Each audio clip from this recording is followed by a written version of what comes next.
Okay na po. Papatuloy po tayo. Para po sa announcement,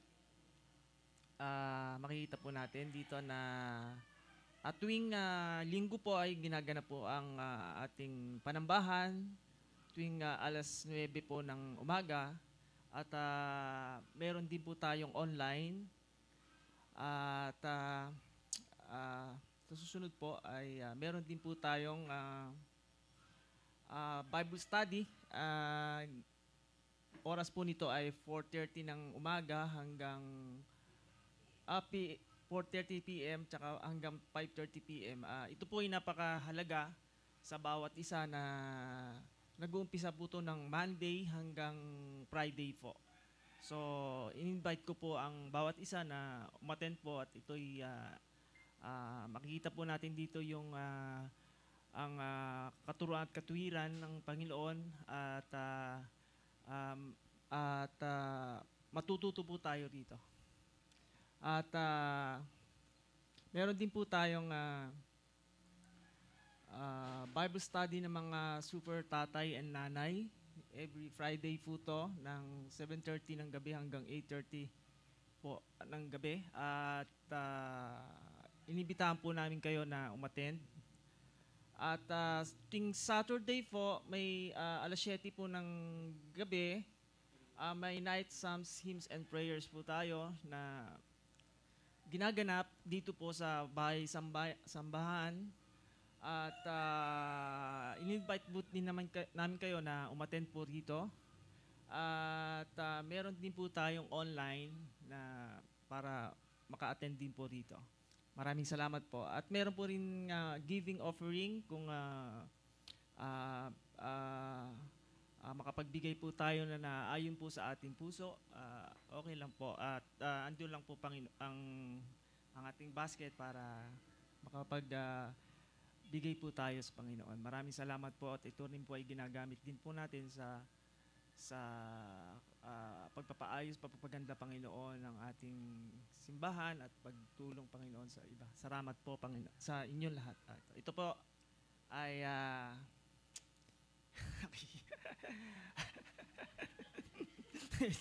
medyo nauna. Yun po. Ayun po. Maraming salamat po.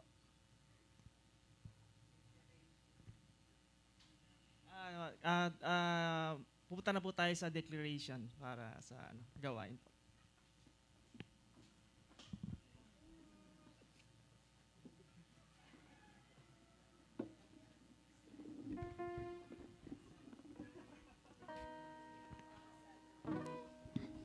Sige po. Ako na po natin kakantahin ngayon. Pwede na po tayo pala tumayo. Sabay-sabay po natin kantahin yung Beautiful Savior.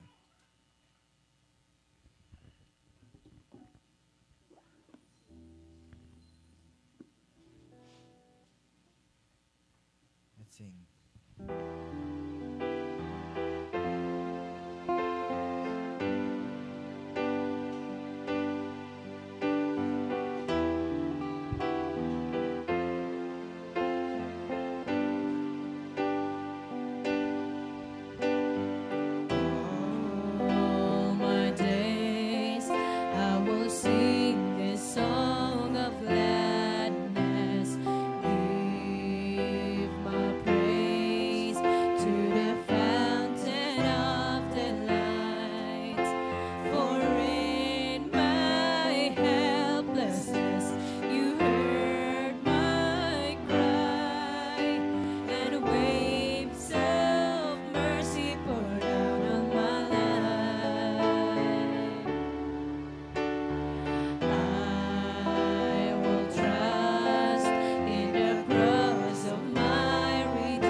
Next po ay kakantahin natin ay Holy, Holy, Holy.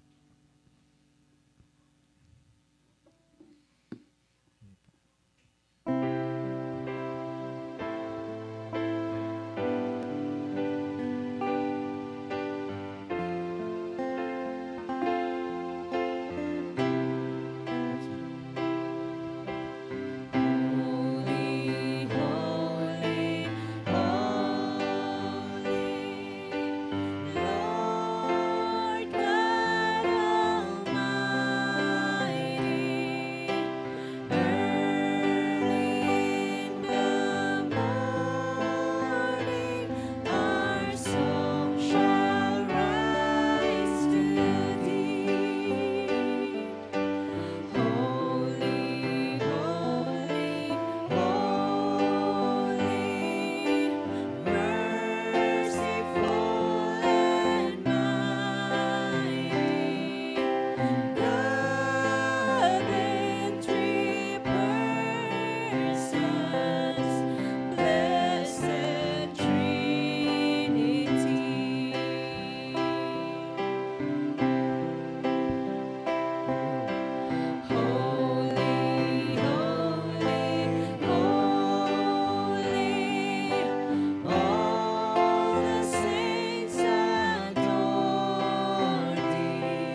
song po siya.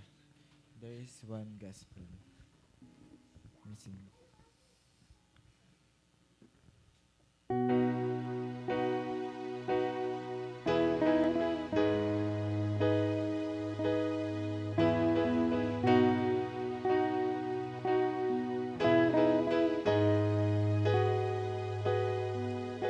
There is one gospel on which I stand for all eternity.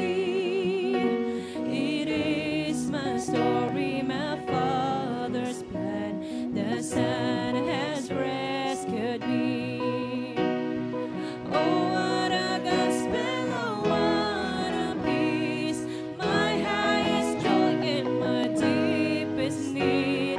Now and forever, He is my light. I stand in the gospel of Jesus Christ.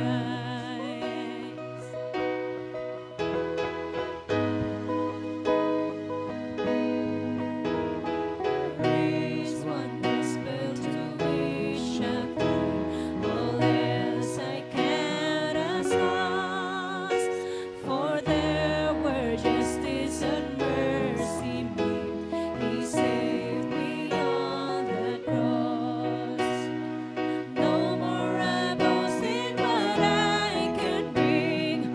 No more I carry the weight of sin.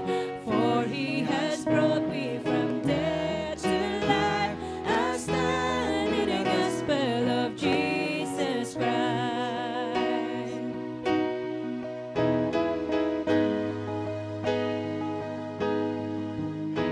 There is one gospel where hope is found. The empty tomb still speaks. For death could not keep my Savior down. He lives and I am free. Now on my Savior I'll fix my eyes. My life is His and His hope is mine. For He has promised I too will rise. I stand in the gospel of Jesus Christ.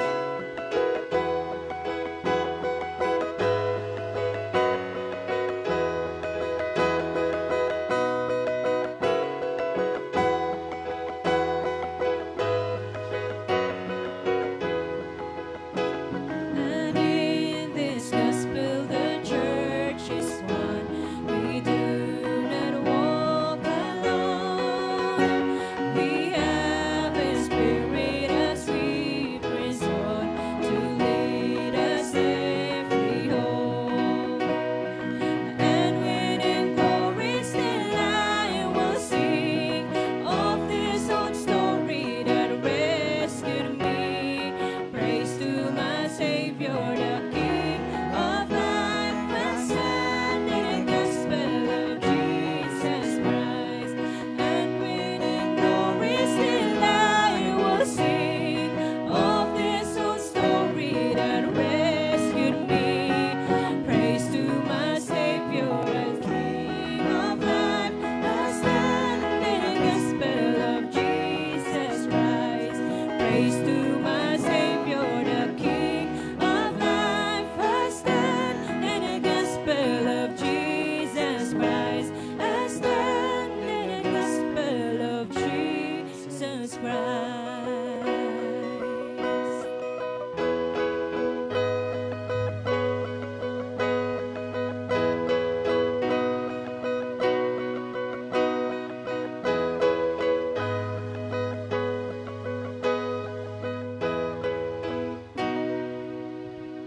Maaari na po tayo umupo.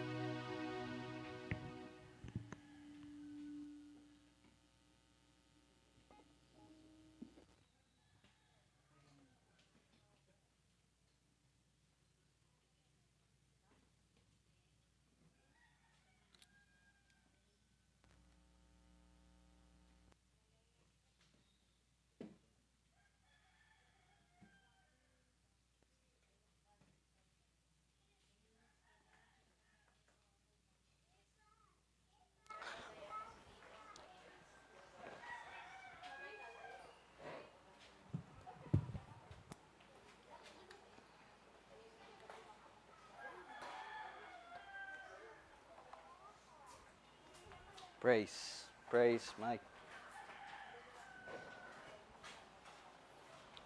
Praise, Mike. Testing. Okay, bago mo yan, naririnig niyo po ba ako? Okay, medyo, pa yung tunog, pero may hinihintay pa tayong dumating, para mas ma-improve natin yung audio. So, tanong ko lang din sa mga kasama natin sa Skype kung naririnig niyo po ba ako. Teka lang, hindi ko sila makita. Yung kasama natin sa Skype, Ma'am, Dad, naririnig niyo ba ako? Okay lang yung tunog, di naman mahina. Okay, ayan, praise God. So, ito para magkaroon na ako ng yung actions. Alright, so, praise God dahil meron na tayong mga ganitong equipments na siyang makakatulong para lang mas mapadali para sa mga naghahayag ng salita dito sa Apan. So, ngayon parang nakikipag-usap lang ako sa inyo ng malapitan. Parang ganun yung tunog. Okay. Yung camera pwede natanggal. Okay. So, ngayon po ang ating pag-aaralan ay magpapatuloy po tayo sa verse 8 po ng Acts. So, kung matatandaan po ninyo, atin pong napag-aralan ang hanggang Acts chapter 1, verses 1 hanggang 7 po. So, ngayon naman, babasahin natin. Pero bago yan, let me review to you yung apat po na mga bagay na atin po napag-aralan. So, kung matatandaan nyo po yung apat na yon, una po yung tamang mensahe. So, yan ang pinaka-importante na dapat nating unang bigyan ng pansin na tama po ang ating inihahayag na ebanghelyo or yung mensahe. Kahapon, nagpunta ako sa tahanan nila Tatay Doy at yun ay praise God na ihayag natin yung ebanghelyo or yung tamang mensahe sa kanila. At natutuwa tayo na kasama nila kanilang mga anak kahapon. So yun, tamang mensahe sa pagpapatuloy natin dito sa Iglesia ng Diyos or Iglesia ni Cristo. Napaka-importante po na ang ating pinanghahawakan at ang ating naintindihan ay yung tamang mensahe. Kasi kung babasahin niyo po ang Biblia, napakarami pong paalala more than yung sa kasalanan. Yes, pinapaalalahanan tayo about sa kasalanan, pero kung titingnan niyo po talaga ang parang mas kaaway po talaga ng mga apostol or yung mga alagad ng Panginoon is yung maling katuruan. Yung maling katuruan. For many years, akala natin ang ating dapat bigyang pansin. Well, yes, dapat po natin yon bigyan ng pansin. Is yung mga kasalanan po na maaari nating magawa at ginagawa natin. Pero more than that, is yung maling katuruan. Okay? Kasi nga, napag-aralan natin at kung babasahin niyo po ang libro ng Hebrews, sabi po doon, may kasalanang hindi mapapatawad. Kala niyo po lahat ng kasalanan mapapatawad. Meron pong kasalanan na hindi mapapatawad. At ano po iyon? Yun ay ang hindi pagtanggap kay Kristo. Yung pagpatay mo ng tao, pagsisinungaling mo, pangangalunya mo, or kung ano pa man na mga bagay-bagay na kasalanan na ginagawa mo, mapapatawad po iyan. Kaya lang, ang hindi mapapatawad is yung wala kang pagtanggap kay Kristo. Walang kabayaran po para sa ganyang kasalanan. Okay? So, very important na magkaroon ng tamang mensahe. So, pangalawa is yung tamang katiyakan. Ano po yung tamang katiyakan? Na si Jesucristo ay nabuhay muli. At, sabi nga sa kanta natin kanina, I too will rise. Tayo rin po ay mabubuhay kasama si Kristo. So, kung babasahin niyo po ang Biblia, napakasigasig po ng mga apostol sa kanilang paghahayag. At mamaya, mas mabibigyan natin yan ng pansin. Ang dahilan po nun ay dahil meron silang tamang katiyakan na sila ay mabubuhay muli kasama ang Panginoong Hesukristo. And pangatlo, yung tamang kapangyarihan sa ating pong patuloy sa iglesia, hindi po natin ito magagawa. And especially yung mga apostol din, kung mababasa natin, even our Lord Jesus Christ. No? Ginawa niya po lahat na ngayon sa kapangyarihan ng, ano yung kapangyarihan? Ano yung tamang kapangyarihan? Ang Espiritu Santo. Okay? Ang banal na Espiritu. And alaman natin na lahat po tayo ay magkakaroon, lahat po ng mananampalataya ay pagkakalooban ng Espiritu Santo. And yung pang-apat, which is yung last week po, hindi lang po natin na-record kasi meron po mga technical problems. Kanina meron din po nangyari, di ba? So, ayun, mga technical problems lang naman yun. Sabi ko nga nang nakaraan, magloko na po ang lahat. Wag lang po tayo. Pero hindi magloloko ang Kristiyano. Yan ang sigurado. Okay? Hindi po magloloko ang isang taong binuhay ng Diyos. Hindi magloloko yan. Sigurado yan. Kung meron man magloko, yun ay hindi mga naligtas. Nagloloko ka ba? Okay. Hindi kayo nagloloko. Hindi kayo magloloko. So, yung pang-apat is yung tamang tugon. Yun nga po, tamang tugon sa misteryo. Ano ba yung misteryo? Ano ba yung mystery na meron tayo ngayon? So, yun po yung, ano ba yun? Ministeryo. Hindi ministeryo. Misteryo.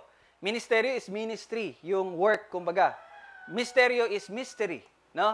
Ano po yun? Yung kaharian ng Panginoong Jesucristo na ngayon ay, kung natatandaan nyo po nung last Sunday, may tatlo po tayong views na prinesenta. Ano po yung tatlong views na yon? Post-millennialism, amillennialism, at pre-millennialism. Okay? So, sayang lang, wala tayong record nun. Okay, pero huwag po kayong mag-alala. Patungkol po dyan sa mga ganong bagay, nag-meeting po kami ng core leaders kahapon and sabi ko sa kanila, may desire ako na magkaroon tayo ng special session patungkol dun sa mga bagay na yon. Okay? At hindi lang yon, pati mga social issues na kailangan. Paano ba tumugon ng isang Kristiyano sa mga, for example, nagloloko ang presidente, yung mga ganong bagay. No? So, iniisip ko pa po yun at pinaghahandaan pa namin. So, soon, meron po mga changes na mangyayari. So, ngayon, sa ating pagpapatuloy, babasahin natin ang Acts chapter 1, verses 6 to 8. So, tayo po'y tumayo as we read the Word of God.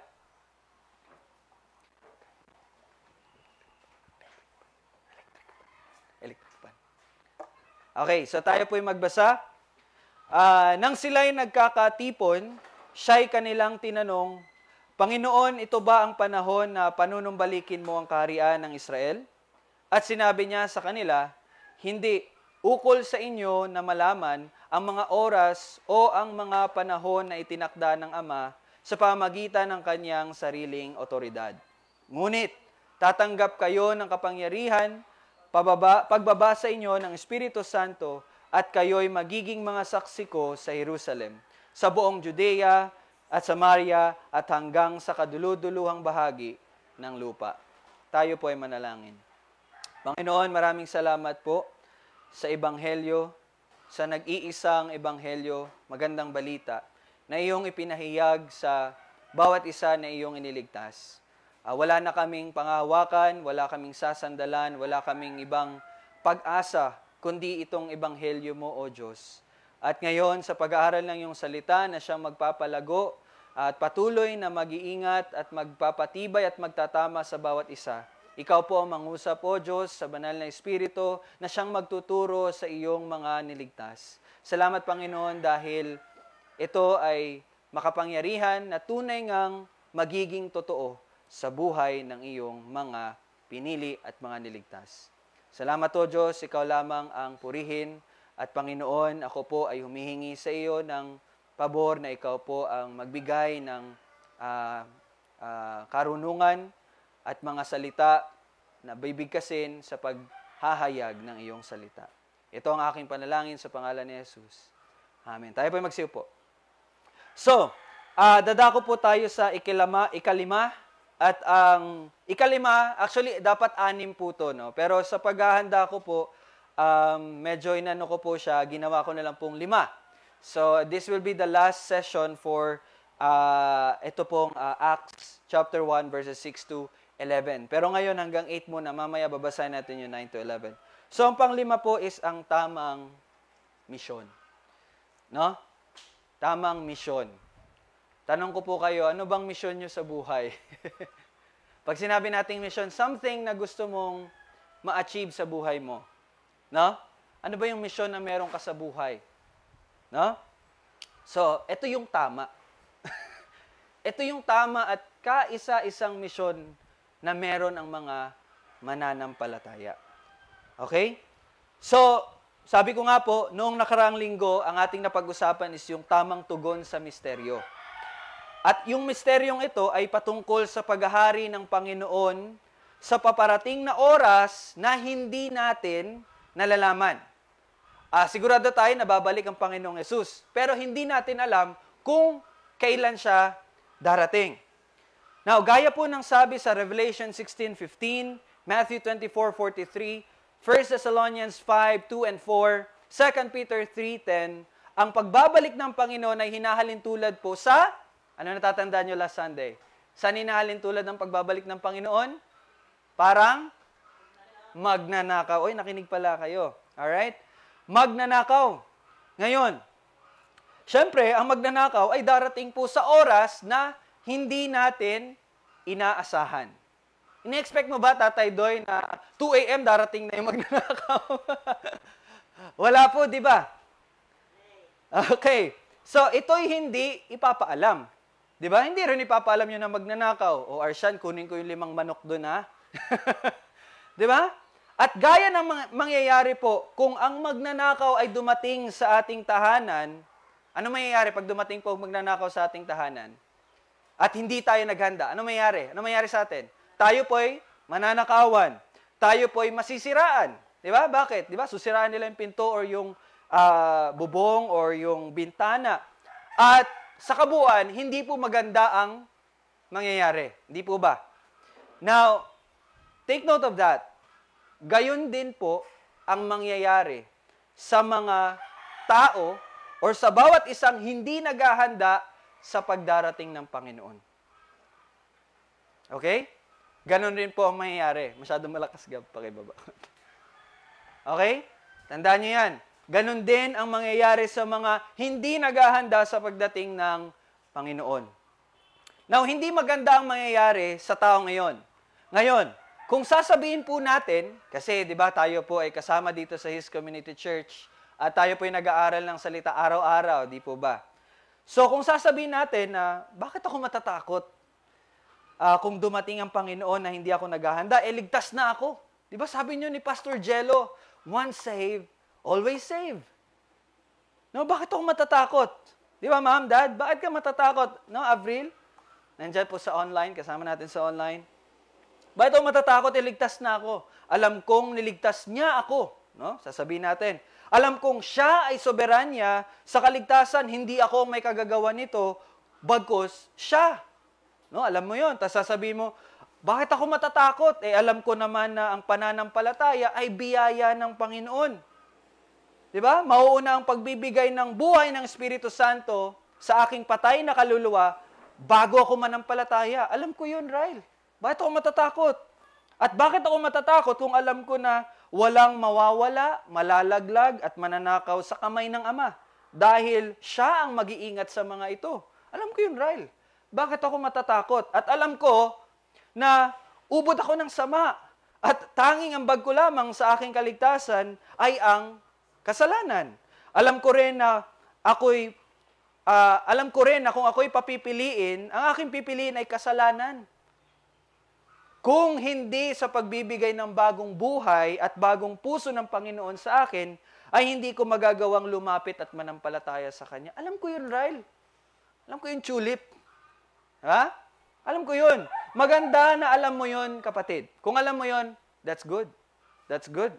Ngunit, huwag mong kakalimutan, huwag nyo itong kakalimutan, na ang pagkilos po ng banal na Espiritu Santo, at napag-aralan natin yung 2 weeks ago, ang pagkilos po ng banal na Espiritu sa mga niligtas ay hindi lamang, take note, hindi lamang paghahayag ng kanyang salita, kundi pati na rin ang pagliliwanag niya dito. Ano po ibig sabihin ng paghahayag ng salita at pagliliwanag?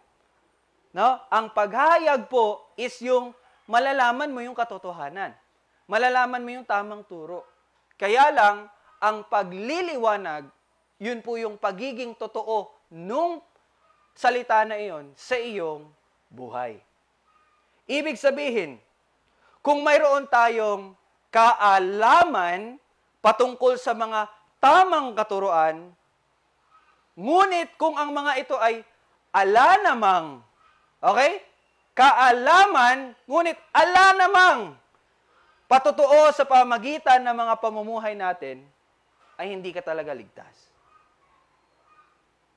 Take note, kung may kaalaman ka, pero ala naman sa iyong buhay, hindi ka rin ligtas. Kasi ang paghahayag at pagliliwanag ay parehong gawa ng Espiritu Santo.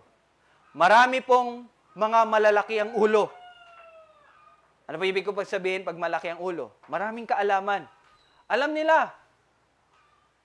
Mas marami pa po nga silang alam sa atin about sa history ni Jesus Christ.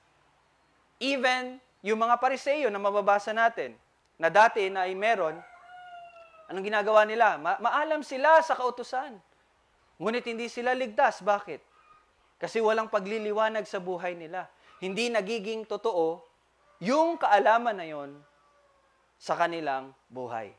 So kung sasabihin mo po, na hindi ako matatakot kasi alam ko yung mga lahat ng iyon. Pero kung hindi naman tayo naghahanda, iyon po ay nakakalungkot na pangyayari. Isa po sa patunay na ikaw po ay tunay ngang binigyan ng pandinig ng Panginoon, ibig sabihin po nun ay tunay na nagpahayag ang Panginoon sa iyo ng tamang katuruan sa pamamagitan ng Espiritu Santo at Kanyang salita, ay ang tiyak na paghahanda mo sa pagdarating ng Panginoong Hesus. Okay po? Yun po ang patunay. Isa yun sa patunay na ikaw nga po ay binigyan ng pandinig at pag-unawa ng Panginoon. Ikaw po ay naghahanda sa pagdarating ng Panginoon. Naghahanda ka. And yesterday, na-share ko po sa core team, sabi ko may pinakinggan akong podcast, just 5-minute podcast. And it really helped me understand more. Kung ano pong ibig sabihin ng ibigin mo ang Diyos, ano yun? Ibigin mo ang Diyos sa iyong buong pag-iisip. No? Kasi sabi nung yung sa podcast, yes, alam natin, madaling intindihin, anong ibig sabihin ng ibigin mo ang Diyos sa iyong buong puso, sa iyong buong lakas, at sa iyong buong kaluluwa. Madali lang po yun. Alam natin yun. Pero, alam ba natin anong ibig sabihin ng ibigin natin ang Diyos sa ating buong pag-iisip? Anong ibig sabihin po nun? Ibig sabihin po nun, kung ano po ang, ano yung meron sa iyong pag-iisip. Kung ito ba ay pagsunod, yung hangarin, lagi mong inisip, Lord, anong kalooban mo? Di ba? Ano ang aking gagawin upang ikaw ay mabigyan ng karangalan? No? Sa pagbabago ng ating mga pag-iisip. Ngayon ang tanong mga kapatid, naghahanda ka ba? No? Naghahanda ka ba?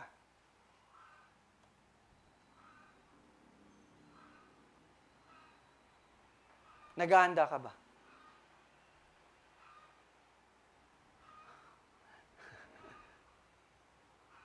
Naghahanda ka ba?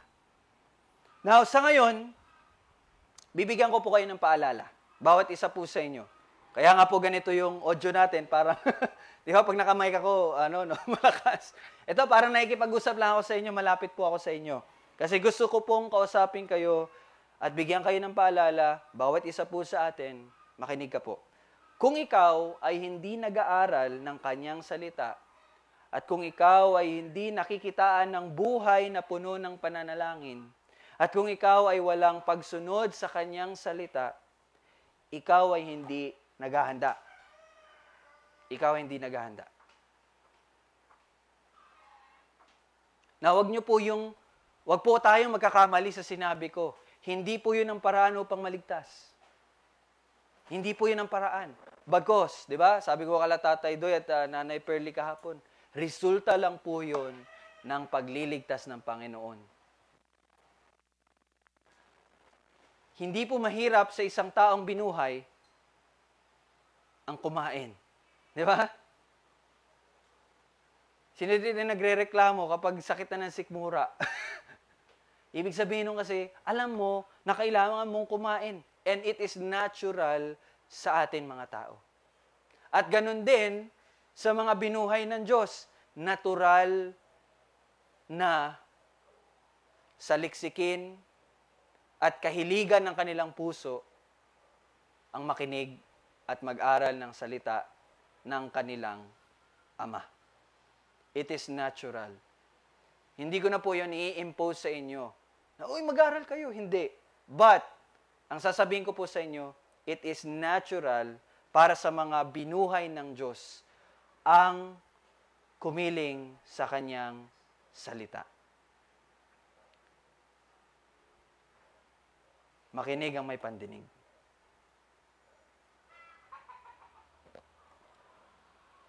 Now, kung ang paglalaro po ng games or pagsali nyo sa sports activity ay mas nagbibigay sa inyo ng kaliksihan kaysa sa pananalangin, at kung ang pag-aaral sa school, ang paglilinis ng bahay, pagtatrabaho, no? Ay nagbibigay sa inyo ng pakiramdam na mas mahalaga yung gawin kaysa sa pag-aaral ng kanyang salita. At kung ikaw ay mas natutuwa sa pag-aalaga ng hayop, pagpapaganda ng mga mukha,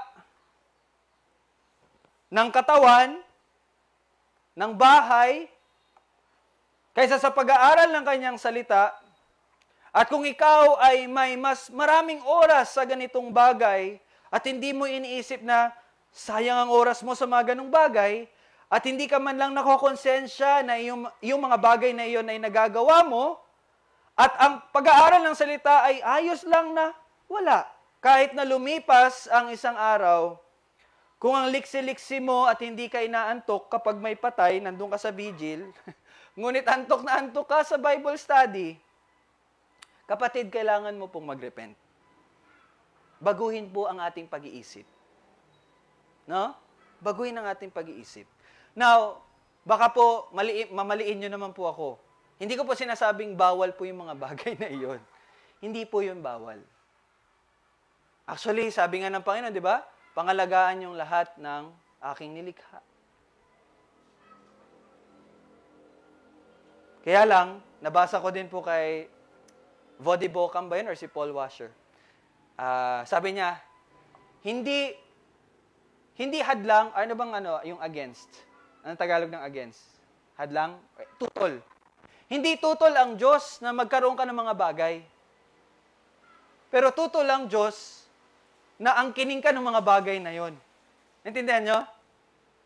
Hindi tutol na magkaroon ka ng bagay, pero kung yung bagay na yon ay ikaw, kinakain ka na, yun na po ang mali. Okay po? Now, kung iniisip po natin na sapat nang malaman na ang kaligtasan ay biyaya ng Diyos sa pamagitan ng pananampalataya, kung iniisip po natin na sapat na yon, na malaman, nagkakamali po tayo. Bakit po? Kasi ang kaligtasan, kung ito'y tunay na ipinagkaloob sa isang tao, ito ay magdudulot, listen, ito ay magdudulot ng pamumuhay na ang tanging hangarin ay ang patuloy na kilalanin siya. Kaya nga, di ba, sabi po sa John ba yon? Na ito ang kaligtasan, na ikaw ay makilala bilang tunay na Diyos at si Jesucristo na iyong ipinadala. Makilala, yun po ang buhay na walang hanggan, na makilala nyo ang tunay na Diyos, tunay na Kristo. Kaya nga sabi po ni Pedro sa kanya pong mga sulat sa mga mananampalataya, ito po ay sulat ni Pedro, listen, para sa mga mananampalataya, upang sila'y hindi maligaw sa maling katuruan at mga maling ideolohiya. Sabi niya po sa 2 Peter 3:18, subalit lumago kayo sa biyaya at sa pagkilala sa ating Panginoon at tagapagligtas na si Jesucristo. So you see, lumago kayo saan? Sa biyaya at pagkilala. Kanino? Sa ating Panginoon at tagapagligtas na si Jesucristo. Bakit po? Kasi yun po ang nararapat na gawin ng bawat isa sa atin upang hindi na tayo maligaw sa maling katuruan at pag-iisip na sapat na ang malaman ang tungkol sa kaligtasan ng Diyos. at sa pag-ibig ng Diyos. Di ba? Sabi ko nga po kanina,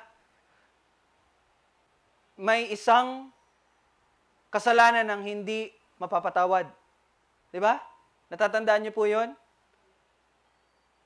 Kaya kung ikaw ay maliligaw at malilinlang ng maling katuruan, impas gid ka diha. Di ba? Lagot. Lagot talaga. Kaya nakakalungkot si Arnie. Kaya ipag-pray nyo talaga. Huwag nyo pong isiisihin pag nandyan siya. Huwag nyo pong hahayaan na hindi nyo kakausapin at hindi nyo hayagan ng katotohanan. Na para bang okay lang, okay ka lang dyan. Hindi po ba tayo kinikilabutan sa ganun? Alam natin na mali ang kanyang pinaniniwalaan. Huwag nyo po yung iti-take na parang light lamang. Kung mahal nyo talaga ang kapatid nyo at anak nyo, you will pray to God, no? Mag-fasting kayo, humingi kayo sa Panginoon na iligtas siya. Kasi naniniwala siya sa maling katuruan, sa maling Hesukristo. And that will send her to hell.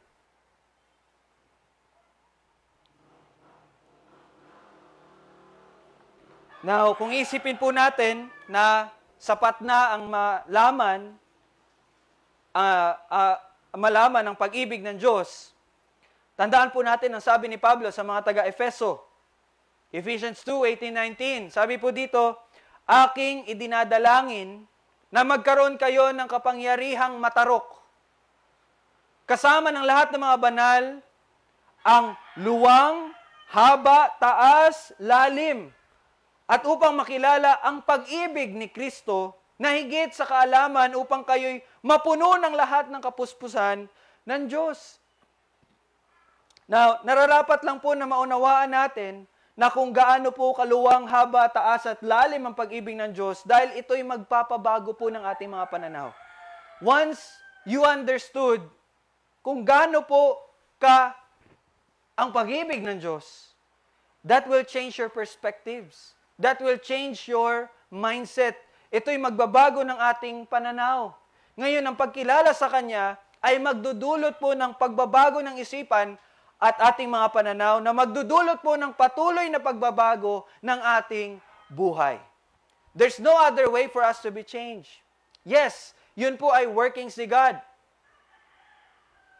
Pero isa po sa pamamaraan na Kanyang gagawin upang tayo po ay baguhin ay sa pamamagitan po ng pagbabago ng ating mga isipan, sa pamamagitan po ng Kanyang salita. Kaya kung hayagan mong sasabihin na sigurado ka sa kaligtasan mo, well, dapat din masabi ng mga tao na nakapalibot sa iyo na tunay ngang hayag ang pagbabago sa buhay mo. Hindi po requirement ang pagbabago ng buhay. But ito ay resulta ng pagliligtas ng Panginoon. Now, at ang isa sa mga magbabago sa buhay natin ay ang pagkakaroon po natin ng bahagi sa tamang misyon. Dahaba po na introduction ko, di po ba? Pero, to set your mind na bilang Kristiyano, we are part of this mission. Kasama po tayo sa mission na to. Ano po yung mission na yon? Well, balikan ko po muna ang dating misyon natin. Nung tayo po ay patay pa sa kasalanan. Ang misyon natin, akala po natin, ang misyon natin dito sa mundo ay yung pagiging doktor, pagiging engineer, pagiging accountant, or pagiging may bahay, or pagiging mayaman, negosyante, or sikat na gamer, or dog whisperer, or cat whisperer, or K-pop idol, no? O kung ano pa mang uri ng pamumuhay na inaasam ng mga taong walang Diyos, mga taong walang pananampalataya, at mga taong kabilang sa mundo. Lahat po ng iyon, yun po ang hangarin ng mga hindi nananampalataya. Well, dati ganun din po tayo, hindi po ba? Now, we have to understand na hindi po iyon ang misyon na mayroon sa buhay, listen carefully, sa buhay ng isang mananampalataya. Hindi po yun ang misyon niya sa buhay niya. ang isang mananampalataya, hindi po yun ang misyon niya. But ano ang misyon ng isang mananampalataya? Balikan natin yung Acts 1:8.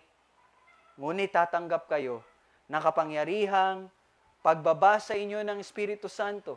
Listen, sa pagbaba sa inyo ng Espiritu Santo, well, the Lord Jesus Christ, kinakausap niyo po yung mga alagad sa time na to. Pero sa pag-aaral po natin ng salita, lahat po ng mananampalataya ay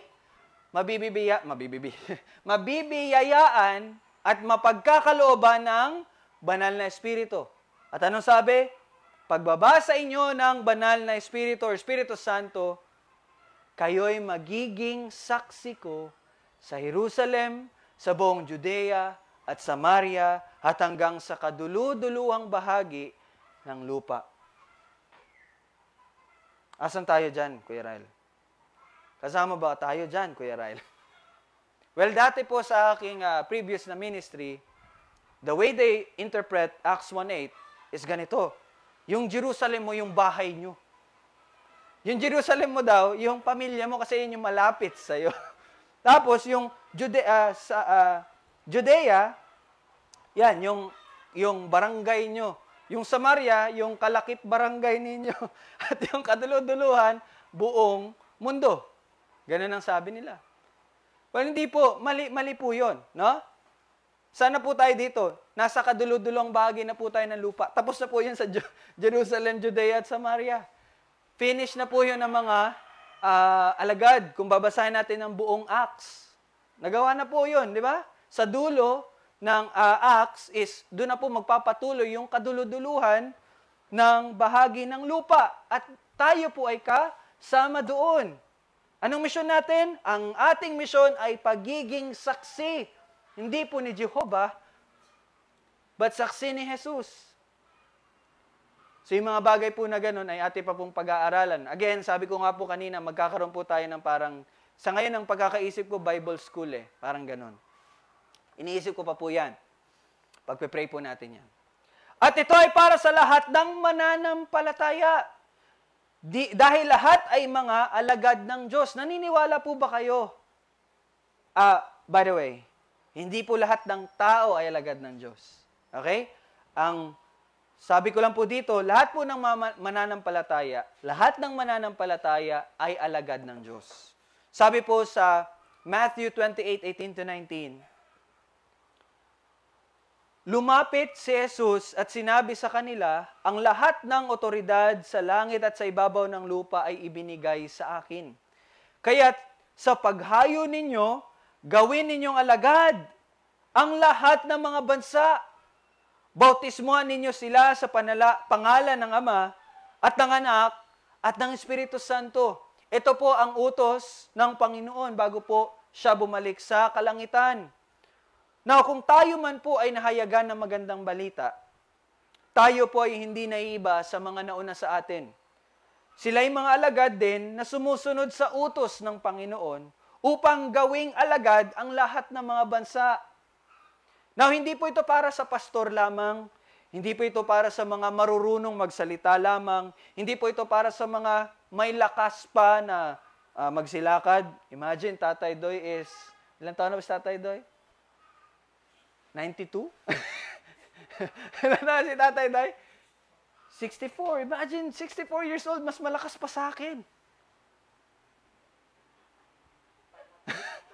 Wala. Di ba? Imagine, no? So kung isipin ninyo na para lang yun sa mga bata na malalakas, yan po si 46 years old, lakas-lakas. 64 na po si Tatay Doy. Pero mas kaya niya pang buhatin yung mga bato sa akin. Di ba? Kung ikaw po ay mananampalataya, ikaw po ay alagad ng Panginoon. Hindi yan yung parang, okay, mananampalataya ako, pero kayo lang yung alagad. Ako, dito lang ako. Basta mananampalataya ako. Hindi po, lahat po tayo ay alagad. Now, sa totoo lang po, kung atin pong titingnan kung paano nagpapakilala yung mga apostol sa kanilang mga liham, ay mas maunawaan natin kung ano ang isang kalagayan ng niligtas ng Panginoon. Ano ba yung kalagayan ng isang niligtas ng Panginoon? Now, ang sulat po ni Pablo sa mga taga-Roma, sabi niya po sa Romans 1:1, si Pablo na alipin ni Kristo, Jesus, or Jesu Kristo. And then sabi po ni Santiago din sa kanyang liham in James 1:1, si Santiago na alipin ng Diyos at ng Panginoong Jesucristo. And sabi rin po ni Pedro sa kanyang liham para sa mga mananampalataya, si Simon Pedro, alipin at apostol ni Jesucristo. And si Judas din po, hindi po si Judas Iscariot, but si Jude na kapatid po ni Santiago, si Judas na alipin ni Jesucristo at kapatid ni Santiago. But doon po tayo mag-focus sa alipin ni Kristo. At si John the Beloved, hindi po si John the Baptist, but si John the Beloved, sabi niya po nung sinulat niya yung Revelation o yung mga bagay na mangyayari. Sabi niya, ang apokalipsis ni Jesucristo na ibinigay ng Diyos sa Kanya upang ipahayag sa Kanyang mga alipin ang mga bagay na kinakailangan mangyari sa madaling panahon. At Kanyang ipinaalam ito sa pamagitan ng mga sigasig at pagsusugo ng Kanyang anghel sa Kanyang aliping si Juan. No? Now, kung mapapansin nyo po, sa kanilang liham, ganun sila magpakilala.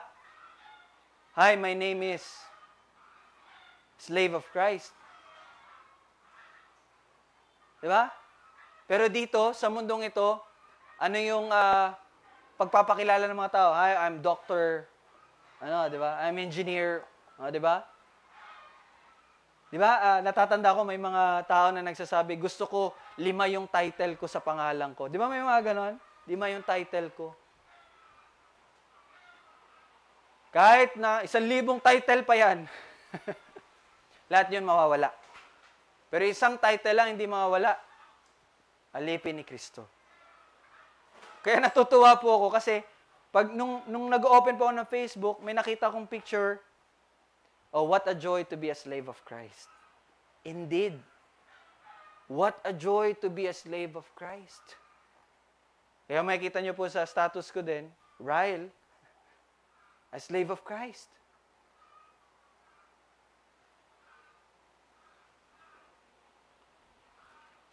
Now, kung babasahin po natin sa English version po, no, yung mga verses na pinakita kanina, kung babasahin natin sila sa English version, minsan po, ginagamit nila yung dalawang salita. Dalawang salita ginagamit. Sa English, ano yung salita na yun? Slave or servant.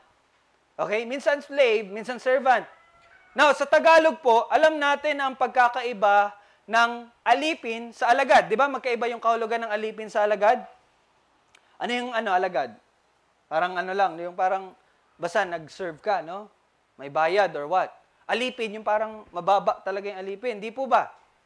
Ngunit, kung atin po talagang titingnan sa orihinal po na pagkakasulat ng mga salitang ito, magkaiba man siya sa English na translation, servant or slave, ito po ay nagmula sa Greek word na doulos or doulos. Okay? Na ang ibig sabihin po ay slave. Slave. Yun po talagang ibig sabihin nun, yung original na pagkasulat nun. Now, may nabasa po akong komento sa modernong panahon. Na sa modernong panahon ay mas ginagamit ang salitang servant or alagad. Kung babasahin niyo po sa mga Bible translations, mas ginagamit po nila yung servant. Mas pinapili po nilang gamitin yung salitang servant or alagad dahil po meron tayong negatibong pananaw kapag atin pong naririnig ang salitang alipin or slave. Di po ba? Kapag narinig niyo yung salitang alipin, down. Ano yan? Mababang uri ng tao. Di ba? Kasi meron po tayong ganung pag-iisip. Kaya mostly sa mga translations, ang ginagamit nila yung alagad or servant. Pero again, the Greek word, the original writing is slave. Now, atin pong tingnan sa Exodus 21, 21 verses 5 to 6.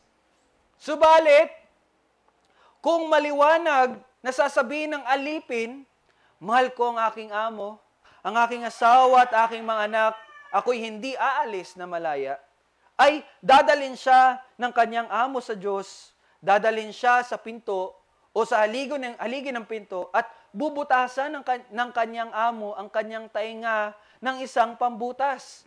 at siya ay maglilingkod sa kanya habang buhay. So sa Old Testament pala, meron po palang mga tao o yung mga alipin na mas pinipili nilang manatiling alipin.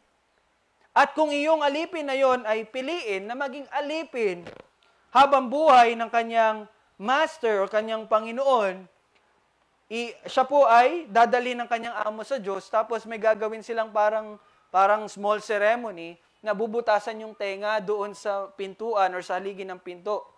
Parang gaganon siguro. Parang ganun po, no?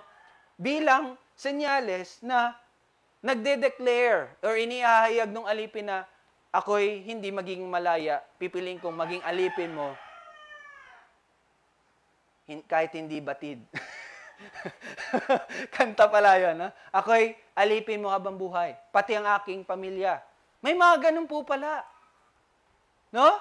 Imagine that. May mga alipin na kusa at buong puso na binibigay ang kanilang buhay para sa kanilang Panginoon. At kung ating titingnan din sa Old Testament, may mga tao din na gaya ng ating mga nabanggit kanina, sila Pedro, Pablo, Judas, John the Beloved na nabanggit kanina, mayroon din mga tinatawag po na mga alipin ng Diyos sa Old Testament. Sino yun sila? Tingnan natin. Genesis 26:24. At nagpakita sa kanya ang Panginoon ng gabi ring iyon. Sino to? At sinabi, ako ang Diyos ng iyong amang si Abraham. Huwag kang matakot sapagkat sasamahan kita at ikaw ay aking pagpapalain at aking pararamihin ang iyong bini alang-alang kay Abraham na aking lingkod. God is speaking. Ang Panginoon po ang nagsasalita nito. Ano po yung tawag niya kay Abraham? Aking lingkod or aking alipin. Sa Hebrew word po na sorry, I forgot. Ebe ba yun? Ebe? Basta sa Hebrew word, ang ibig sabihin po nun, slave. Itong lingkod dito na word, slave. Si Abraham na aking lingkod or alipin or alagad. Now, in Numbers 12:7, ang aking lingkod na si Moises ay hindi gayon. Ipinagkatiwala ko sa kanyang aking buong sambahayan. So again, it is the Lord speaking. Anong sabi niya?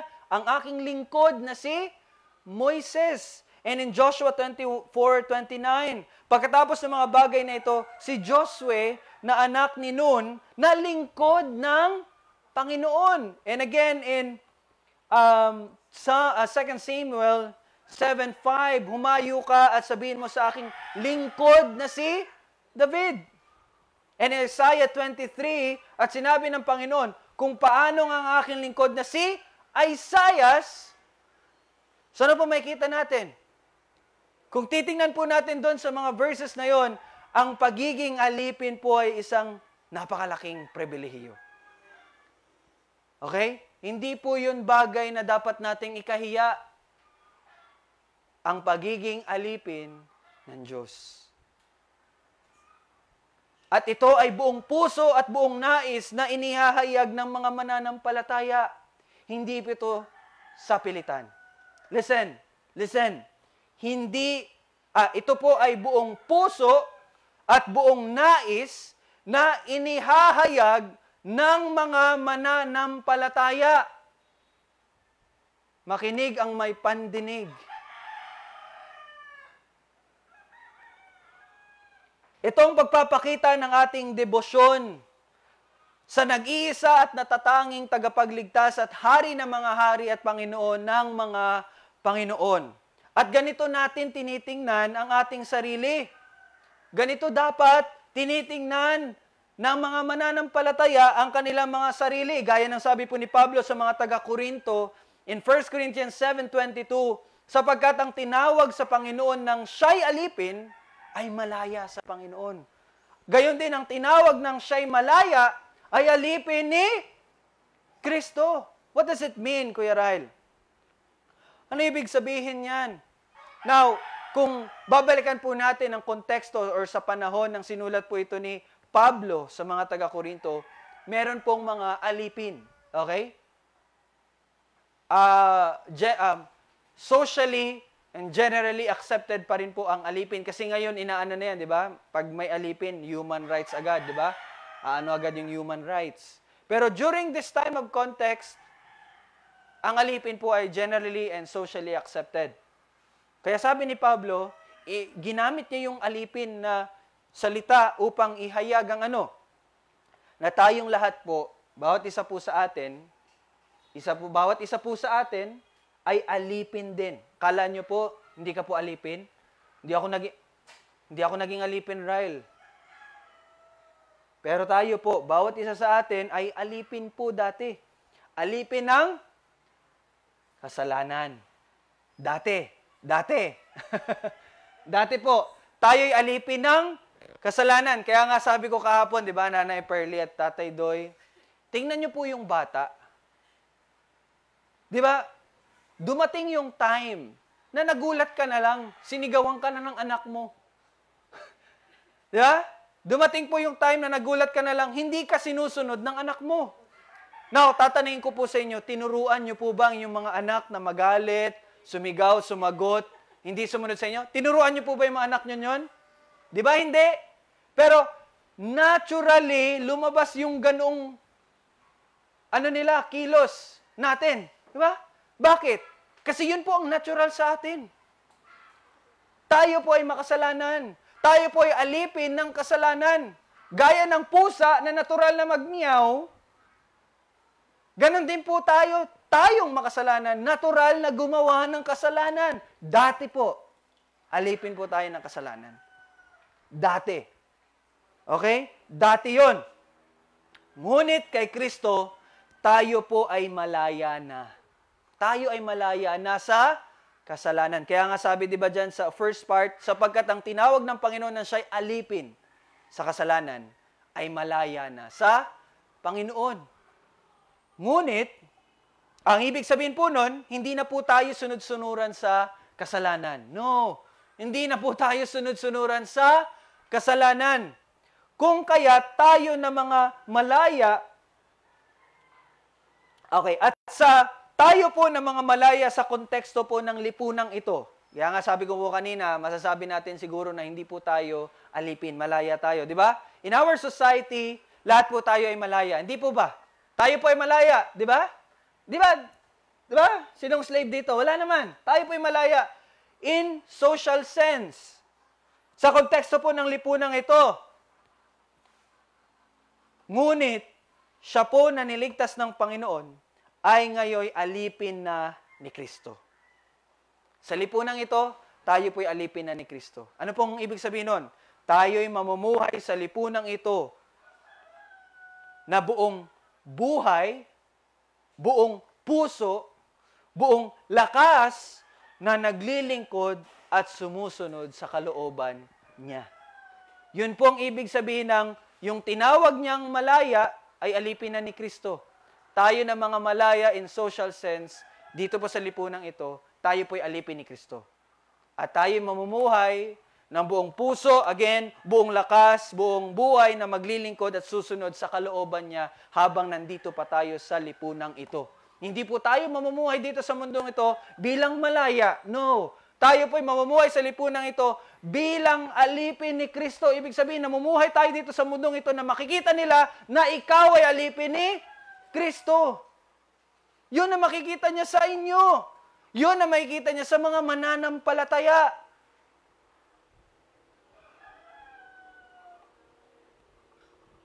Kaya sabi po ni Pablo sa mga taga-Efeso, in Ephesians 6:6, hindi ang paglilingkod sa paningin na gaya ng pagbibigay lugod sa mga tao, kundi gaya ng mga alipin ni Kristo na ginagawa ang kalooban ng Diyos mula sa puso.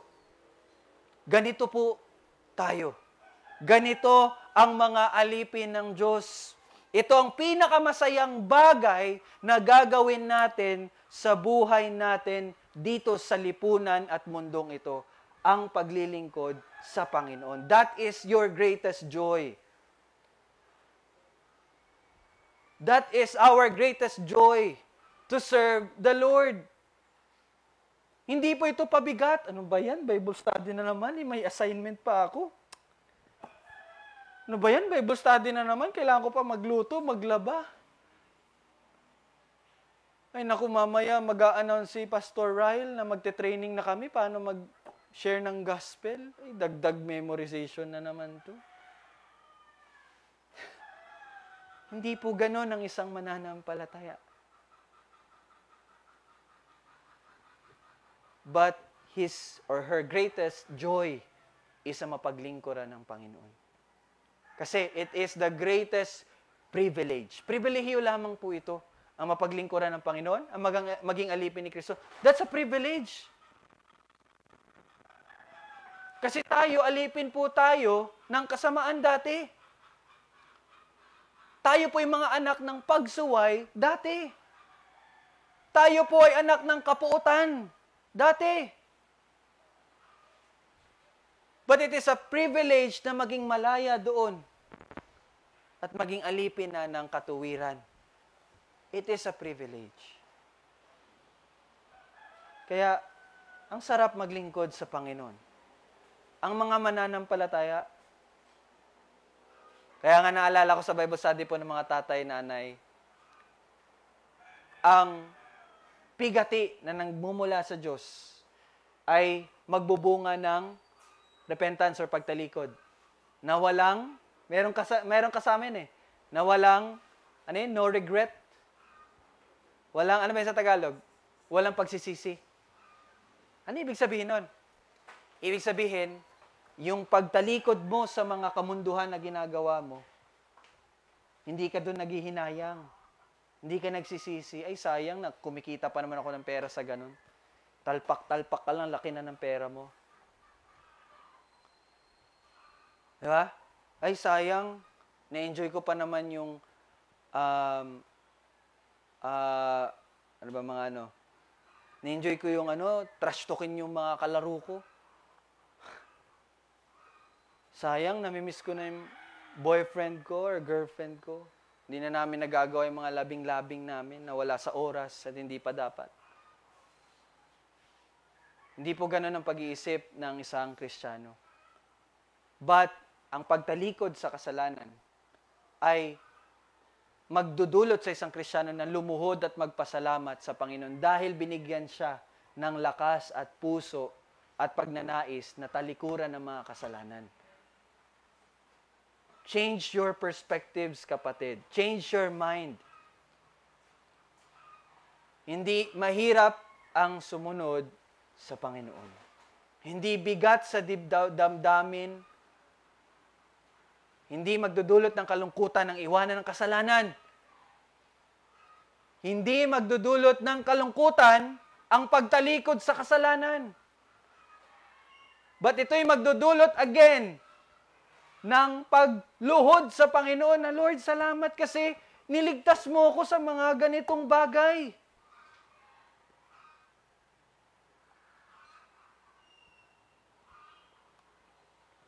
Ngayon, ano po ba ang pagiging saksi? Haba natin pinag-usapan. Anong pagiging saksi? Anong pagiging saksi? Ito po ay nagmula sa Greek word. Ito, ma-amaze kayo dito. Ang pagiging saksi ay nagmula po sa Greek word na martyr. Okay? Martyr. And alam ko pong alam nyo po ang ibig sabihin ng martyr. Ang pagiging saksi ay mula po sa Greek word na martyr at ito ay paghahayag ng katotohanan. Bilang saksi nito, humantong man ito sa kamatayan. Kaya nga po, tingnan nyo po ano pong nangyari sa mga apostol. Di ba? Ano po nangyari sa mga apostol? It was said na iisa lamang ang namatay sa natural na kamatayan, si John the Beloved. But the rest, sila po'y namatay sa pag-uusig. Ang kanilang paghahayag at paglilingkod sa kanilang Panginoon, na ating Panginoon din, ay humantong sa kanilang kamatayan. Pero, hindi sila kuminto. They were witnesses. Sila po yung mga saksi. Sila yung mga martyr. Kung kaya, meron po tayong English word na martyr, na ang ibig sabihin ay handa kang mamatay para sa bagay o prinsipyo na iyong pinangahawakan at pinaniniwalaan. Ngunit, alalahanin po ninyo mga kapatid na ang ating gospel or ebanghelyo po nating pinanghahawakan at pinapalaganap at inahayag ay hindi po isang haka-haka. Hindi po ito gawa-gawa. Hindi po ito prinsipyo na nilikha ng tao. At bagkos ito po ang katotohanan. Ito ang kapangyarihan ng Diyos upang iligtas ang mga makasalanan. Yun po yung ebanghelyo na ating hawak-hawak. Ito ang katotohanan. Wala nang iba. Kaya nga po sabi ni Pablo sa mga taga-Galatia, in Galatians 1:8, subalit kahit kami, sabi ni Pablo, o isang anghel mula sa langit ang mangaral sa inyo ng ebanghelyo na iba sa aming ipinapangaral sa inyo, ay hayaan siyang sumpain. No, tingnan niyo po ang salita ni Apostol Pablo. Kung meron mang isa, kahit daw ang anghel, kung ang kanilang ipinapahayag na ebanghelyo ay iba sa aming pinapangaral sa inyo, hayaan niyo siyang sumpain. Now, ito po ay mabigat na salita na nagpapakita sa bawat isa sa atin kung gaano kahalaga ang tamang katuruan. You see? You see? Ganun po kahalaga ang tamang katuruan, ang tamang ebanghelyo. At tayo bilang mga saksi ng Panginoong Hesukristo ay dapat maingat na ihayag at masugid nating protektahan ang tamang katuruan. Kung kaya mapapansin po ninyo, atin pong inilalantad ang mga tao o mga organisasyon na nagtuturo po ng maling katuruan para sa mga tupa ng Diyos. Ginagawa po natin yon hindi po para sirain sila. Well, bakit mo ba sila sisirain? Mali naman talaga ang kanilang ginagawa. Hindi po yun paninira, but paghahayag ng mga kamalian na tinuturo nila. At ito po ay para sa mga tupa, para sa mga naliligaw pa, at kapag ito'y kanilang narinig, sila'y babalik sa tamang katuruan. At ito din po ay para sa inyo, upang protektahan kayo mula dun sa mga maling katuruan na iyon. Now, isa din po sa ating binibigyang pansin ay ang paghihikayat sa bawat isa na mag-aral ng salita. Di ba? Alam niyo po, siguro na naririndi na po ba kayo? Sa akin, ang mga mananampalataya, hindi po naririndi yan. Hindi kayo maririndi. Isa po sa ating binibigyang pansin ay ang paghihikayat sa bawat isa na mag-aral ng kanyang salita. Bakit po? Upang wala sa atin ang maligaw. Well, kaya nga po sabi ni Pedro sa kanyang sulat in 2 Peter chapter 3 verses 17 to 18. Listen carefully. Kaya't tayo, mga minamahal, yamang nalalaman na ninyo noon pa ang mga bagay na ito. Ano ba yung mga bagay na ito? Yung binabanggit po dito ni Pedro. Now, dapat po mabasa nyo po yung verse 14, 15, 16 para maintindihan nyo po. But to give you an idea, siya po ay nagsasalita patungkol sa mga maling propeta or bulaang propeta. Kaya sabi niya, yamang nalalaman ninyo noon pa ang mga bagay na ito, mag-ingat kayo. Mag-ingat kayo. Baka maligaw kayo sa pamagitan ng kamalian ng masasama at mahulog kayo mula sa inyong sariling katatagan. Subalit, lumago kayo sa biyaya at sa pagkilala sa ating Panginoon na tagapagligtas na si Jesucristo. You see, paano tayo mag-iingat mula sa mga maling katuruan? Lumago sa pagkilala sa ating Panginoon at tagapagligtas. Kaya po tayo nag-aaral ng salita. Isa din po yun sa dahilan, Tatay Doy at Nanay Pearly, bakit ko po kayo binisita kahapon? Upang turuan kayo na mag-aral ng kanyang salita at makita ninyo ang mga bagay na katotohanan. Kaya mahalaga po ang pag-aaral ng salita ng Diyos, mga kapatid. It's been almost 2 years. Magkaka-second anniversary na po tayo ngayong April. Di ba? At sa 2 years na yon, iisa lang po laging sinasabi ni Kuya Rael, mag-aral ka ng salita. Mag-aral ka ng salita. Mag-aral ka ng salita. Now, gaya din po ng babala ng mga apostol, sabi ni Pablo kay Timoteo in 2 Timothy 4:3-4, sapagkat darating ang panahon, listen carefully, darating ang panahon at ito'y dumating na nga. Ano yon?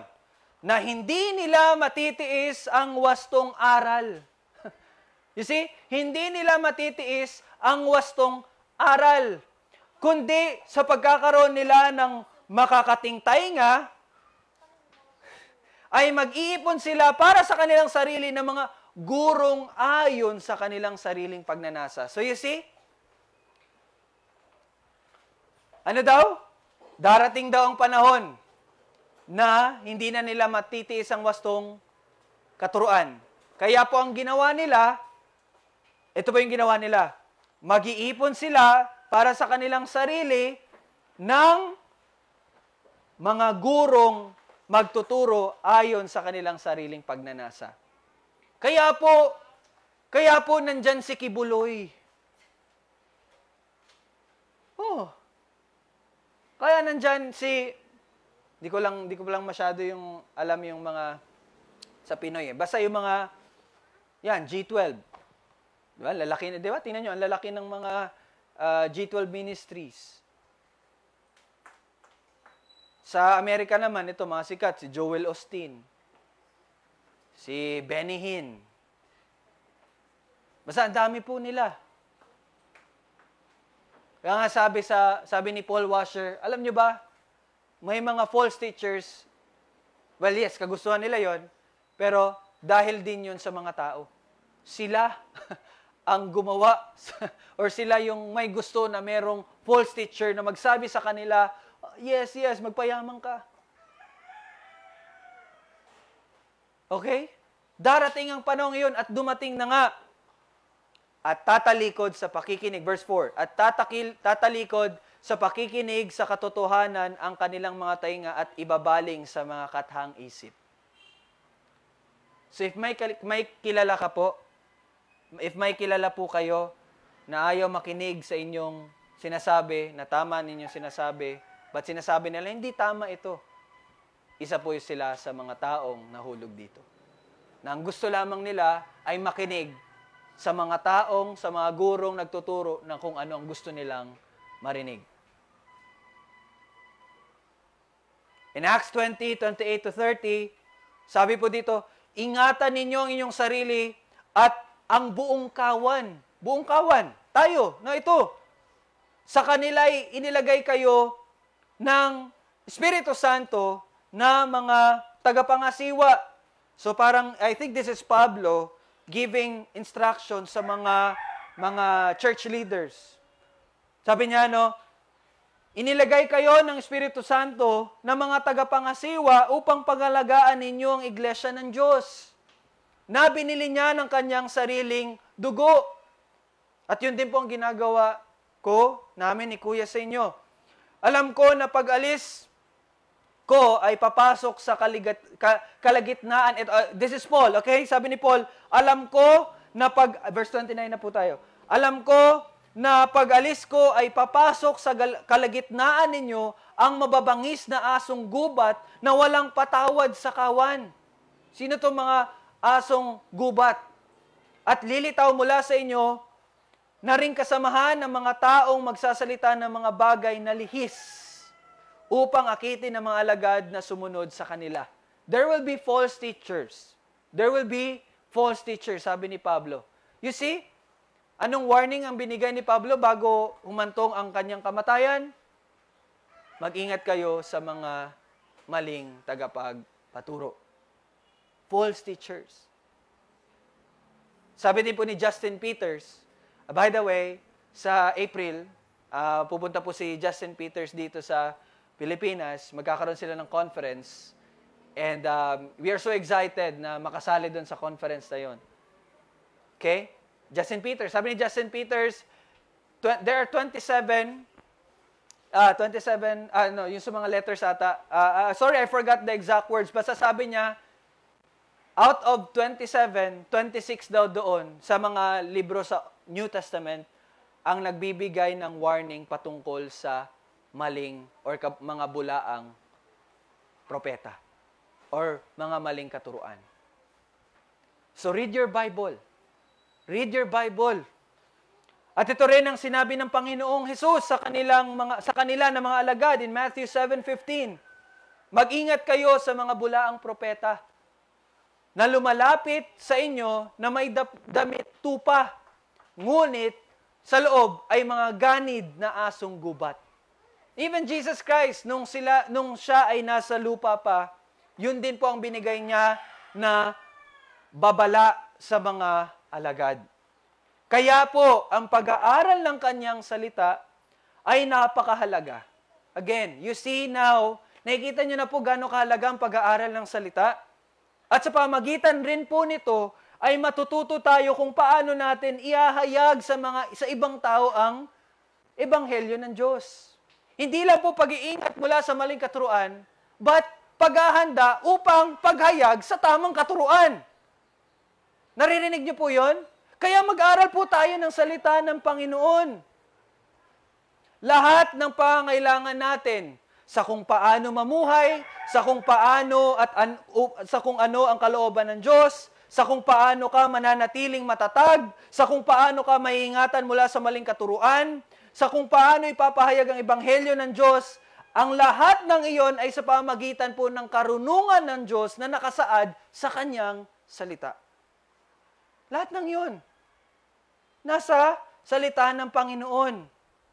Kaya mga kapatid, ikaw po, tayo po, ay saksi ni Jesus.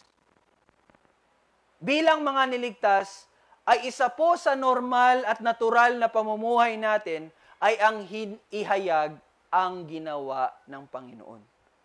It is a natural thing for us, hindi po yung chismis. Patungkol kay Pedra, hindi po iyon ang ating ihahayag. Ang ihahayag natin kung ano ang ginawa ng Panginoong Hesukristo. Kaya po, tayo ay maghanda na. Mga kapatid, tayo po ay maghanda na. Maghanda na po tayo. Hindi lang po tayo mag-aral ng salita araw-araw, tayo din po ay mangaral at magpalaganap ng salita. Gaya ng mga nagtuturo na nagsisimula sa pagiging mag-aaral, di ba lahat ng mga teachers, nanggaling po sila sa pagiging estudyante. Okay?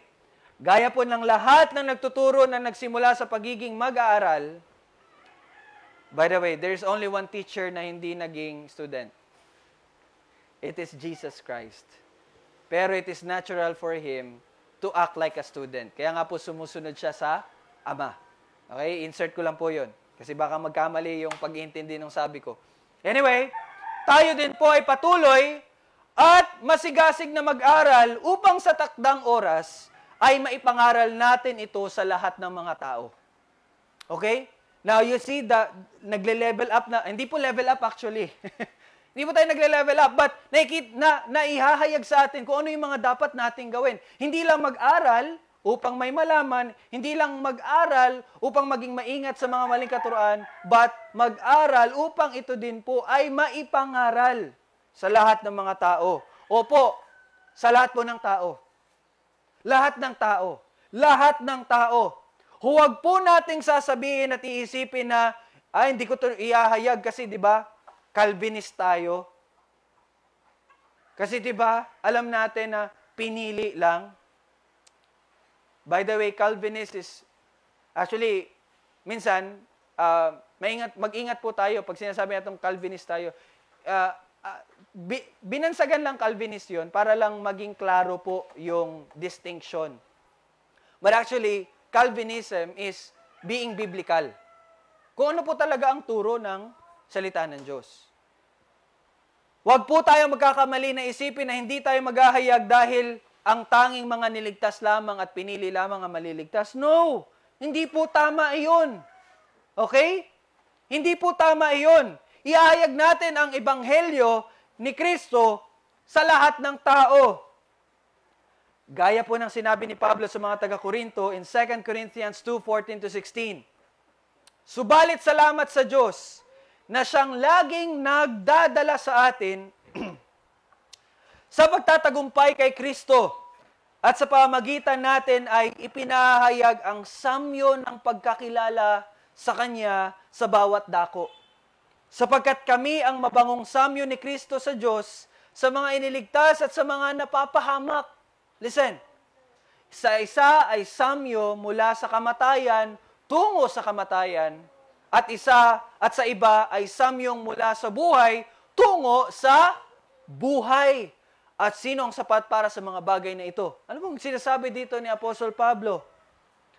Kanya pong nilalarawan ang mga saksi Kanya pong nilalarawan na ang mga saksi ni Kristo ay mabangong samyo ni Kristo. Okay? Mabangong samyo ni Kristo. Ngunit, para sa mga napapahamak, ang ebanghelyo ay isang katitisuran na maglalagay sa kanilang mga sarili sa paghuhukom at kamatayan.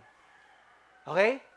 Ang ebanghelyo po para sa mga hindi mananampalataya ay isang katitisuran na maglalagay sa kanila sa kanilang mga sarili sa paghuhukom at kamatayan.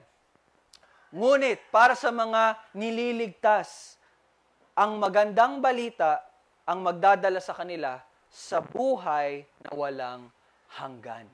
Kaya kailangan natin ihayag ang ebanghelyo. Naintindihan niyo po yun? Hindi lamang ito para sa mga inililigtas, but para din po ito sa mga rebelde. Upang ihayag sa kanila at ang kanilang pagtalikod at hindi pagtanggap sa kaisa-isang tagapagligtas ay magdudulot at magdadala sa kanilang kapahamakan. Gaya nga po ng sabi ng isa nating kapatid, kung kilala nyo po at nakikita nyo po sa Facebook, si Pastor Jeff Durbin, sabi niya, kapag tayo po ay naghahayag ng magandang balita, lagi po tayong nagtatagumpay. Lagi po tayong nagtatagumpay. And dati, nung ako po ay nasa previous church ko pa, kapag wala pong tumanggap or wala pong nag-agree or nagsabi na, sige, Bible study mo ko kuya, malungkot po ako. Iniisip ko, kulang pa talaga. Iniisip ko, may girlfriend kasi ako, patago kaya hindi sila nagpapa-Bible study sa akin.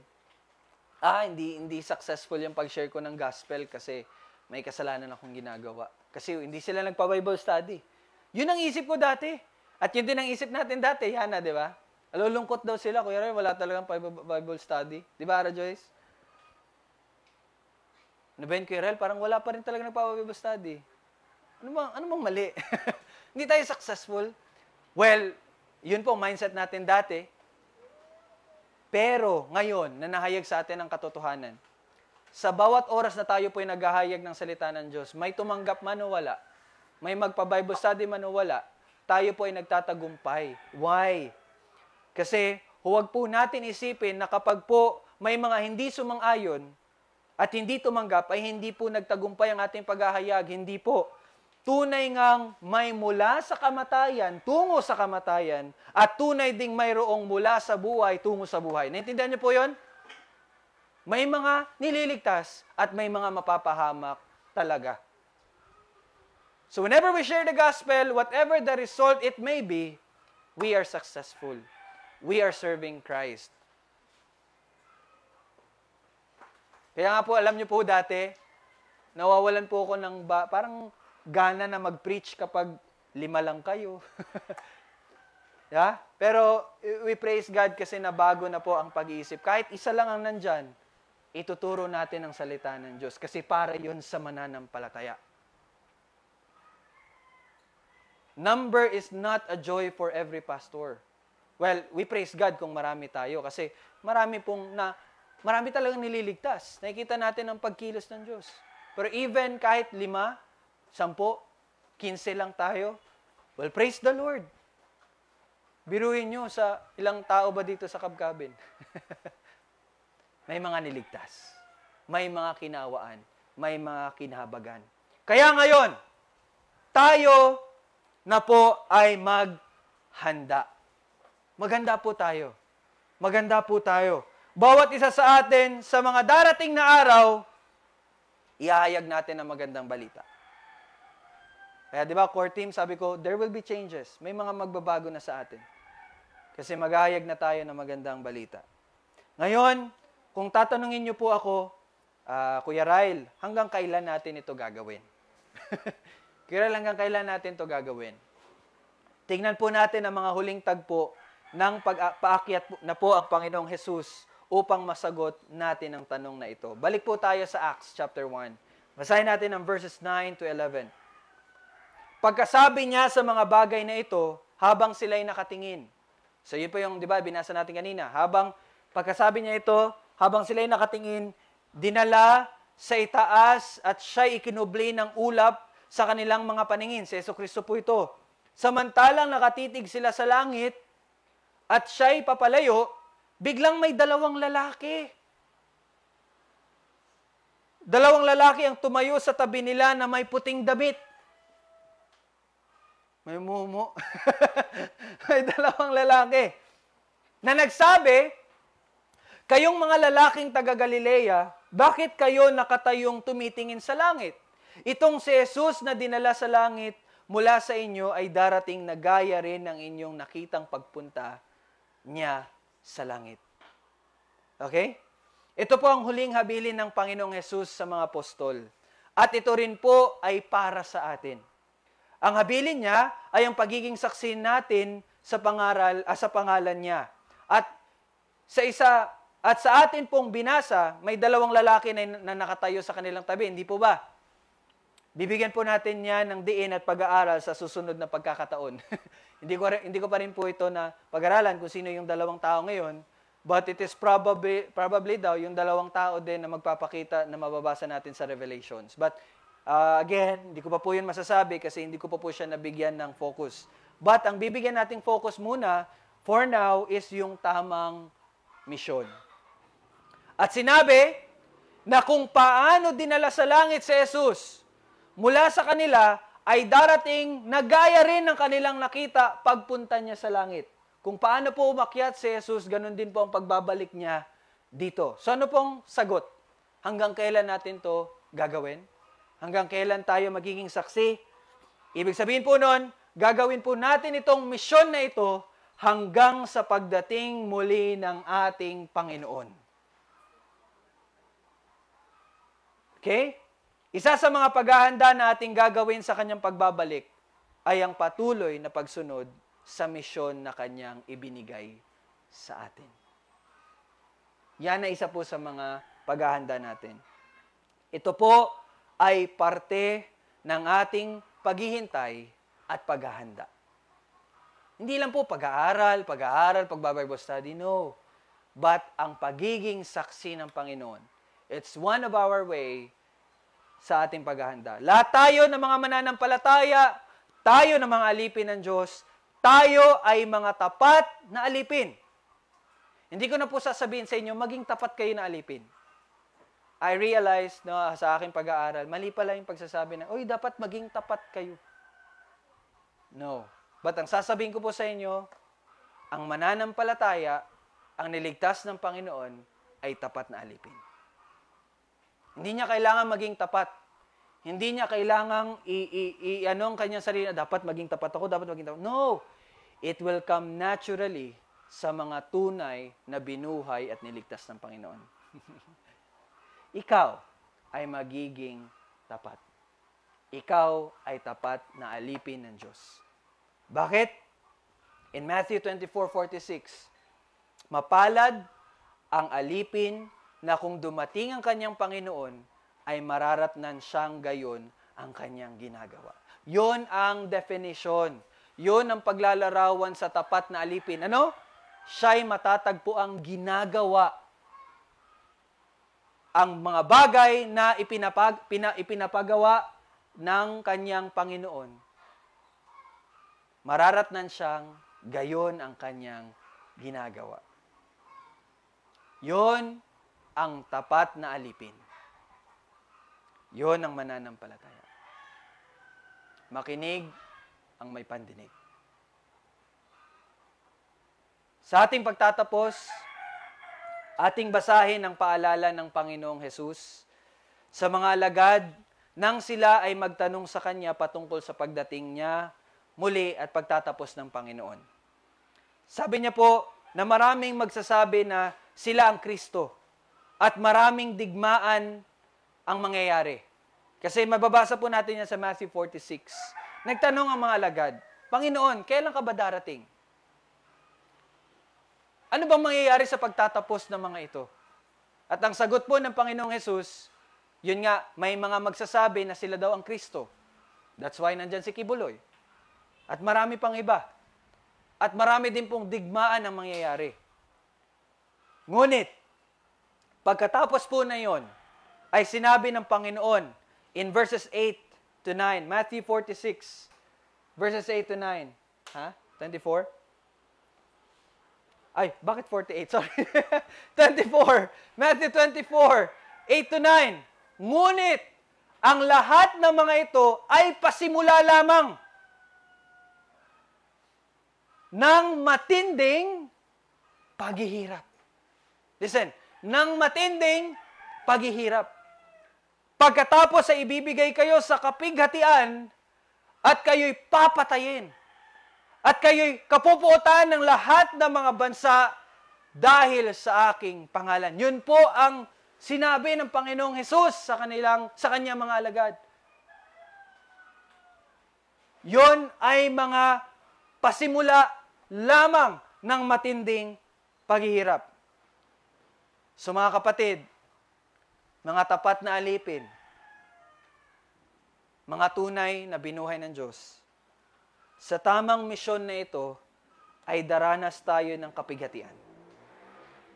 Change your mindset. Hindi po ito mayayaman, hindi ka yayaman, or kung ano pa mga bagay na iniisip na tinuturo ng mga maling tagapagturo. But sa ating misyon, sa misyon ay binigay ng Panginoong Hesus, tayo po ay daranas ng kapighatian. Maaring hahantong po ito sa ating kamatayan. Physically. Yes, maaari po. Maaari po tayo ay mamatay dahil sa pagiging saksi ng Panginoong Hesus. Ngunit lagi po nating tandaan na ang ating hawak ay ang tamang katuruan, ang tamang ebanghelyo na siyang nagligtas sa atin. At nagagalak tayo dahil meron tayong tamang katiyakan na tayo'y mabubuhay muli kasama siya dahil siya'y nabuhay muli. At lahat ng ito ay gagawin natin sa pamagitan ng tamang kapangyarihan dahil tayo pinagkalooban ng banal na Espiritu. At dahil dyan, mamumuhay tayo na may tamang tugon sa misteryo ang darating na kaharian. Tayo po'y manalangin. Panginoon, maraming salamat po sa iyong salita. At maraming salamat, Lord, sa pagbibigay at pagpapaintindi sa amin na kami po ay mga niligtas mo na. Kami po ay malaya na mula sa pagkakaalipin sa kasalanan. At kami mga alagad ng katuwiran. At kami mga alipin mo, O Diyos. Tunay nga na ito ang pinakamasayang pribilehiyo na iyo pong ipinagkaloob sa amin habang kami po ay namumuhay dito sa mundong ito. Ang paglingkuran ka. Bilang isang alipin na namumuhay, na may buong puso na sumusunod sa iyong kalooban. At maraming salamat sa pribilehiyo na maturingan mong tagapagpahayag ng iyong ginawa sa pamagitan ng Panginoong Hesukristo. At ito'y gagawin namin sa kapangyarihan dahil ang Espiritu Santo na nasa sa amin na iyong ipinagkaloob. Salamat, Panginoon, dahil ito ang magbibigay ng kaligayahan sa amin. At pagpapasalamat na kami binago mo at ngayon kami ay nakakapaglingkod na sa iyo. Maraming salamat sa biyaya, sa kaligtasan, at sa patuloy na pag-iingat. Kaya mga kapatid kong minamahal, kayo'y maging matatag, hindi nakikilos, na laging sagana sa gawa ng Panginoon, yamang nalalaman ninyo na hindi walang kabuluhan ang inyong gawa sa Panginoon. Ang biyaya ng Panginoong Hesukristo, ang pag-ibig ng Diyos,